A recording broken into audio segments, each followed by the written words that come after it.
Welcome to మెగానే TV off the record. రాజకీయాల్లో శాశ్వత శత్రువులు, శాశ్వత మిత్రులు ఉండరనేది పాత మాట. కానీ కేంద్రంలో ఒకరు, రాష్ట్రంలో మరొకరు అధికారంలో ఉంటే నిత్యం కత్తులు దూసుకోవడం మనం చూస్తూనే నిత్య కృత్యం. అలాంటిది ఢిల్లీతో నిరంతర యుద్ధం చేసే పాత పంధాకు తెలంగాణలో పూర్తిగా బ్రేక్ పడింది. నిన్నటి వరకు ఢీ అంటే ఢీ అన్న నాయకులు ఇప్పుడు ఒక్కసారిగా పెద్దన్న అంటూ చేతులు కలుపుతున్నారు. అసలు ఈ వ్యూహాత్మక సఖ్యత వెనుక ఉన్న అసలు రహస్యం ఏంటి? రేవంత్ రెడ్డి వేస్తున్న ఈ సరికొత్త పొలిటికల్ స్కెచ్ తెలంగాణను ఎటువైపు తీసుకెళ్లబోతోంది? దీని వెనుక ఉన్న అసలు వాస్తవాలను ఏంటో తెలుసుకోవాలంటే లెట్స్ వాచ్.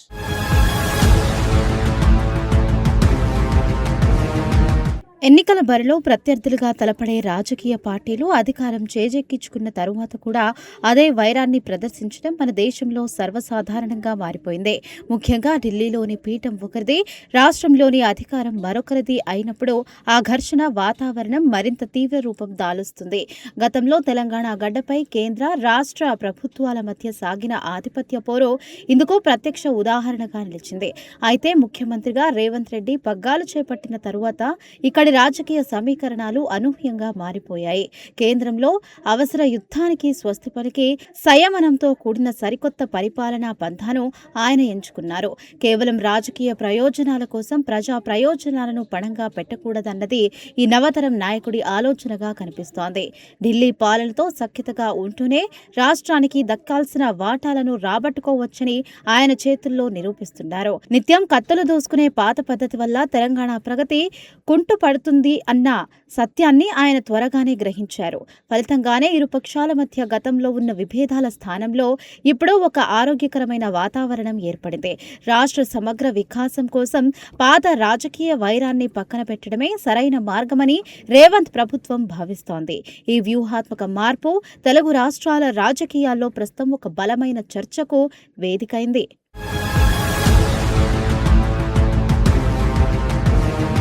పాలకుల మధ్య ఉండే అహంకార పోరాటాల వల్ల అంతిమంగా నష్టపోయేది సామాన్య ప్రజలే అన్నది జగమెరిగిన సత్యం.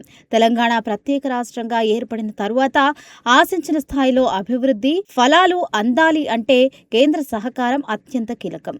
రేవంత్ సర్కార్ అధికారంలోకి వచ్చాక ఢిల్లీతో ఘర్షణ ధోరణిని వీడడం సామాన్య ప్రజలకు పెద్ద ఉపశమనంగా కలిగింది. నిధుల కొరతతో కొట్టుమిట్టాడుతున్న రాష్ట్ర ప్రాజెక్టులకు కేంద్రం నుండి సహాయం అందడం ఇప్పుడు అత్యవసరంగా మారింది. ఈ నేపథ్యంలోనే ముఖ్యమంత్రి ఢిల్లీ పర్యటనలు కేవలం రాజకీయ ముచ్చట్లకు పరిమితం కాకుండా ప్రగతిదారిలో సాగుతున్నాయి. కేంద్ర మంత్రులను కలిసి రాష్ట్రంలోని పెండింగ్ ప్రాజెక్టుల వివరాలను ఆయన ఎప్పటికప్పుడు నివేదిస్తున్నారు. ఈ చొరవ వల్ల రాష్ట్రానికి రావాల్సిన నిధులు, విభజన హామీలు అమల్లో కొంత కదలిక వస్తోంది. హక్కుల సాధన కోసం వీధి పోరాటాలు మాత్రమే కాకుండా రాయబారాలు కూడా అవసరమని ప్రస్తుత పాలకులు నమ్ముతున్నారు. కేంద్రంతో సఖ్యత వల్ల రాష్ట్ర మౌలిక వసతుల కల్పన వేగవంతం అవుతుంది అన్న ఆశలు ప్రజల్లో చిగురిస్తున్నాయి. అభివృద్ధి విషయంలో పట్టింపులకు పోకుండా చేతులు కలపడమే మేలైన మార్గమని కొత్త ప్రభుత్వం చాటి చెబుతోంది. తెలంగాణ ఉజ్వల భవిష్యత్తుకు ఈ సామరస్యపూర్వక వైఖరి ఎంతో దోహదపడుతుందని ఆశించవచ్చు.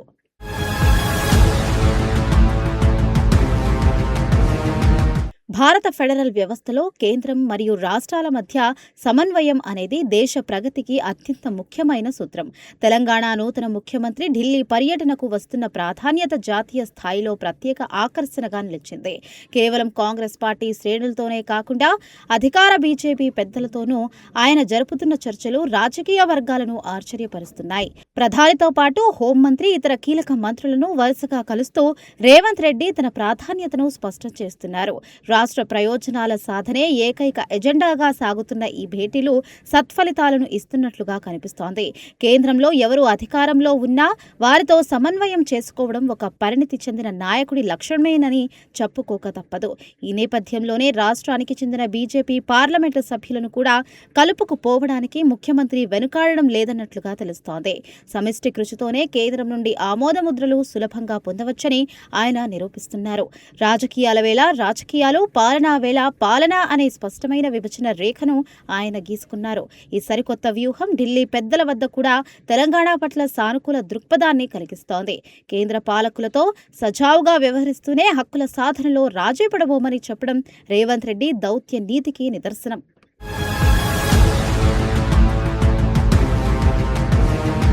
రాజకీయాల్లో ప్రతి అడుగు వెనుక ఒక రహస్య వ్యూహం ఉంటుందని విశ్లేషకులు భావించడం సహజం. దేశ ప్రధాని నరేంద్ర మోడీని పెద్దన్నా అని ముఖ్యమంత్రి రేవంత్ రెడ్డి సంబోధించడం తీవ్ర చర్చకు దారితీసింది. కాంగ్రెస్ అధిష్టానం కేంద్రంలోని బీజేపీ విధానాలపై నిత్యం పోరాడుతూ ఉండడం, ఇక్కడ ముఖ్యమంత్రి మాత్రం విభిన్నమైన బాట పట్టారు. ఆ బోధన వెనుక రేవంత్ రెడ్డి రాజకీయ లబ్ధిని ఆశిస్తున్నారన్న విమర్శలు కూడా లేకపోలేదు. అయితే ఈ వ్యాఖ్యలపై ముఖ్యమంత్రి రేవంత్ రెడ్డి అత్యంత చాకచక్యంగా స్పష్టతతో స్పందించారు. దేశంలో ప్రతి రాష్ట్రానికి కేంద్ర ప్రభుత్వం పెద్ద దిక్కు మాత్రమేనని, ఆ అర్థంలోనే తాను ఆ పదాన్ని ఉపయోగించానని వివరించారు. ఈ వివరణతో ఆయన తనపై వస్తున్న రాజకీయ విమర్శల పతనను ఒక్కసారిగా తగ్గించుకోగలిగారు.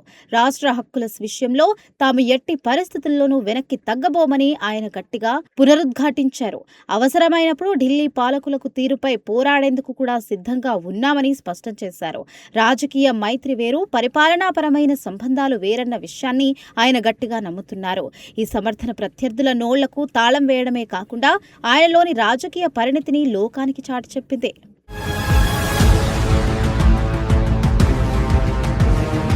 రాజ్యాంగం నిర్దేశించిన ఫెడరల్ స్ఫూర్తికి నిజమైన అర్థాన్ని ఇచ్చేలా ప్రస్తుత తెలంగాణ రాజకీయాలు సాగుతున్నాయి. ముఖ్యమంత్రి అనుసరిస్తున్న స్నేహపూర్వక వైఖరి పట్ల ప్రధానమంత్రి కూడా సానుకూల సంకేతాలను పంపడం గమనార్హం.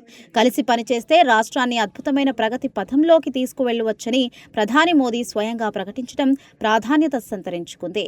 ఈ ఆహ్వానం వెనుక ఎలాంటి రాజకీయ వ్యూహాలు ఉన్నప్పటికీ ముఖ్యమంత్రి మాత్రం తన దృష్టిని కేవలం అభివృద్ధిపైనే కేంద్రీకరించారు.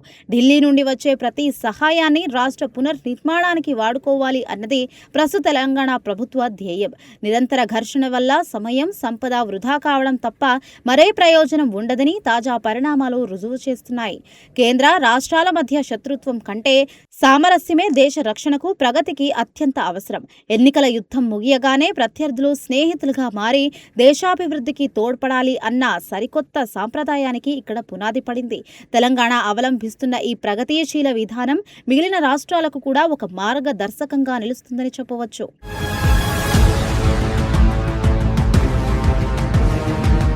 ఎన్నికల రణరంగంలో ప్రత్యర్థులుగా తలపడినా అధికారం దక్కాక ప్రజాక్షేమం కోసం చేతులు కలపడం ఆరోగ్యకరమైన రాజకీయ పరిణామమే. మరి కేంద్రంతో సమైక్యతగా ఉంటూనే రాష్ట్ర ప్రయోజనాలను సాధించుకోవాలి అనే రేవంత్ రెడ్డి సరికొత్త వ్యూహం ఎలాంటి ఫలితాలనిస్తుంది?